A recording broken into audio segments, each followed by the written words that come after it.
เสร็จสิ้นภารกิจนะครับเพื่อนๆปลูกต้นยางนา1,200 ต้นนะครับ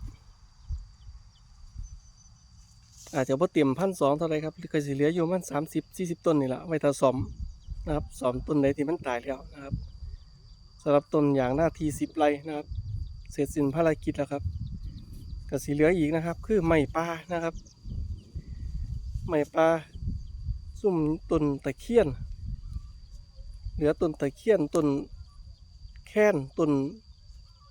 กุ้งต้นสาดนะครับเสี่ยวมาลงนะครับไม้พะยุงน้ำนะครับก็ไม้ประดูนะครับ